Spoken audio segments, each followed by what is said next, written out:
महाराष्ट्र में चुनाव हो गए, नतीजे आ गए, सरकार भी बन गई, मगर सियासी पारा अब भी हाई है। महाराष्ट्र में अब शपथ पर सियासी अग्निपथ देखने को मिल रहा है। उद्धव ठाकरे की शिवसेना के विधायकों ने सदन का वॉकआउट कर सियासी पारा और हाई कर दिया। दरअसल महाराष्ट्र विधानसभा का आज से 3 दिवसीय विशेष सत्र शुरू हुआ। इस दौरान सभी विधायकों को शपथ दिलाई जाएगी और वो शपथ दिला दी गई और जो बचे हैं वो अब आगे शपथ दिला दी जाएगी। महाराष्ट्र के मुख्यमंत्री देवेंद्र फडणवीस, डेप्यूटी सीएम एकनाथ शिंदे और अजित पवार ने सदन के सदस्य के रूप में शपथ ली। 11 बजे सदन की कार्यवाही शुरू हुई। सबसे पहले विधानसभा के प्रोटेम स्पीकर कालिदास कोलंबकर ने महायुति के तीनों नेताओं को विधायक के रूप में शपथ दिलाई। इस विशेष सत्र में प्रोटेम स्पीकर शेष 287 नवनिर्वाचित विधायकों को पद की शपथ अभी दिलाएंगे। इसी कड़ी में विधायकों का शपथ अभी हो रहा है। विपक्ष के सिर्फ 2 विधायक ही शपथ ले पाए थे, तभी विपक्ष ने सेशन का वॉकआउट किया। उद्धव गुट वाली शिवसेना के विधायकों ने शपथ लेने से इनकार कर दिया, जिसकी वजह से एमवीए के भी कई विधायकों ने शपथ नहीं ली। आदित्य ठाकरे ने कहा कि हमने इसलिए आज शपथ नहीं ली क्योंकि हमें ईवीएम पर संदेह है, ये जनता का जनादेश नहीं है। इसके बाद उद्धव गुट के विधायकों ने सदन का वॉकआउट कर दिया। आदित्य ठाकरे ने क्या कुछ कहा आपको सुनाएंगे, उससे पहले आपको यह बताते हैं कि अजित पवार और आदित्य ठाकरे ने इसको लेकर क्या कहा है। महाविकास आघाड़ी ने क्यों शपथ का बहिष्कार किया वो हम आपको बताते हैं। अजित पवार का जो गुट है उन्होंने कहा कि वॉकआउट से कुछ नहीं हुआ। आदित्य ठाकरे ये कह रहे हैं कि हमें ईवीएम पर संदेह है। अब आदित्य ठाकरे का कहना है कि ये जनादेश जनता का जनादेश नहीं है, जबकि अजित पवार ये कह रहे हैं कि हमें तो जनता ने ही जिताकर भेजा है। मार्कंडवाड़ी में धांधली हुई है, ये कहना है आदित्य ठाकरे का। चुनाव आयोग को शिकायत दें, ये कहना है अजित पवार का। आज बहिष्कार किया है, इसी का एक ही कारण है। अगर आप देखें तो मार्कंडवाड़ी में डेमोक्रेसी को मारा जा रहा है। ये डेमोक्रेसी को ईवीएम के हिसाब से, ईवीएम के माध्यम से हो या फिर जो भी रिगिंग कर रहे उसके माध्यम से मॉकरी कर रहे डेमोक्रेसी की। और यही जो मैंडेट है, ये मैंडेट ना जनता का है ना महाराष्ट्र का है, ये मैंडेट ईवीएम का है और ये मैंडेट इलेक्शन कमीशन का है। हम यही बात करना चाहते हैं। आज जो शपथ नहीं लिए इसी के लिए नहीं लिए क्योंकि आज जनता का आदर करना चाहते हैं। जनता के जो मन में शंका उपस्थित है उसे उत्तर देना चाहिए। महाराष्ट्र में मचे घमासान को लेकर डेप्यूटी सीएम अजित पवार ने आदित्य ठाकरे पर पलटवार किया है। उन्होंने कहा आज विपक्ष ने वॉकआउट किया है।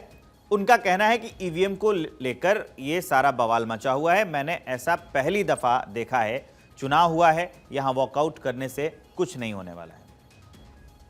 जो अपोजिशन वालों ने वॉकआउट किया है उनका कहना है कि ईवीएम के बारे में किया है, हमें पता नहीं। वैसे तो मैंने पहली दफा देखा है।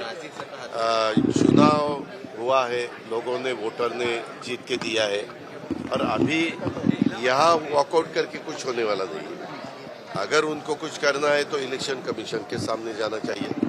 इलेक्शन कमीशन के तरफ से उनको अगर ऐसा लगा कि हमें न्याय नहीं मिल रहा है तो उन्होंने कोर्ट के स्टेप वहां जाना चाहिए। यहां भी महाविकास आघाड़ी में फूट नजर आई। समाजवादी पार्टी के नेता अबू आजमी ने कहा कि हमारा इससे क्या लेना देना है। टिकट वितरण के दौरान हमसे संपर्क नहीं किया गया। चुनाव के दौरान किसी भी तरह का समन्वय नहीं था। मैंने शपथ ले ली। जो अपोजिशन के लोग हैं, हमसे कोई बात नहीं हुई, इलेक्शन में कोई कोऑर्डिनेशन नहीं किया, टिकट बंटवारे में कोई बताया नहीं, तो फिर हमारा क्या लेना देना उनसे। नहीं ले रहे हैं, ठीक है, उनकी डिमांड अगर है तो उनकी डिमांड साथ मैं भी हूं, शपथ तो मैंने लिया है, लेकिन ईवीएम हटना चाहिए, ये मैं भी कह रहा हूं।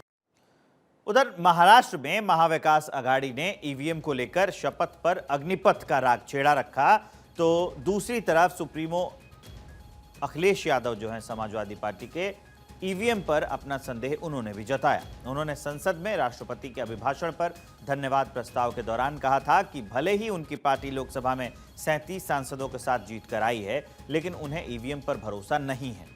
अखिलेश के संदेह को महाराष्ट्र में उनकी ही पार्टी के नेता ने उस वक्त खत्म कर दिया जब भिवंडी पूर्व सीट से चुनाव जीतने वाले समाजवादी पार्टी के इकलौते विधायक रईस शेख ने कहा है कि चुनाव आयोग पूरी तरह से निष्पक्ष है। इतना ही नहीं, उन्होंने ये भी कहा कि ईवीएम में किसी भी तरह की गड़बड़ी नहीं है। चुनाव पूरी तरह निष्पक्ष और पारदर्शी तरीके से हुए हैं। मैं जहां चुनाव लड़ा भिवंडी ईस्ट में, वहां पे मैं 52,000 की मार्जिन से जीत के आया हूं और मुझे सभी समाजों ने वोट दिया है। वहां पे मुस्लिम समाज जितना है उससे कई गुना ज़्यादा मुझे वोट मिले हैं और मैंने जो एक्सपीरियंस किया भिवंडी ईस्ट की बात कर रहा हूं, तो ईवीएम में कोई गड़बड़ नहीं थी, प्रशासन बिल्कुल फेयर था। मैं तो उल्टा धन्यवाद दूंगा थाना पुलिस का, मैं धन्यवाद दूंगा इलेक्शन कमीशन का। ये बहुत फेयर इलेक्शन भिवंडी ईस्ट में हुआ। बता दें कि 9 दिसंबर को विधानसभा अध्यक्ष चुना जाएगा। इसके लिए पूर्व विधानसभा अध्यक्ष राहुल नार्वेकर और भाजपा विधायक सुधीर मुनगंटीवार का नाम चर्चा में है। हालांकि चर्चा ये भी है कि राहुल नार्वेकर नई सरकार में मंत्री बनना चाहते हैं। ऐसे में सुधीर मुनगंटीवार अध्यक्ष पद के लिए मजबूत दावेदार माने जा रहे हैं। विधायकों की शपथ और अध्यक्ष के चुनाव के बाद 9 दिसंबर को ही राज्यपाल का अभिभाषण होगा। नई विधानसभा का शीतकालीन सत्र नागपुर में 16 से 21 दिसंबर तक चलेगा। इससे पहले 12 दिसंबर को महाराष्ट्र कैबिनेट का विस्तार किया जा सकता है। 5 दिसंबर को महाराष्ट्र में महायुति सरकार का शपथ ग्रहण समारोह था। देवेंद्र फडणवीस ने सीएम और एकनाथ शिंदे, अजित पवार ने डेप्यूटी सीएम पद की शपथ ली थी।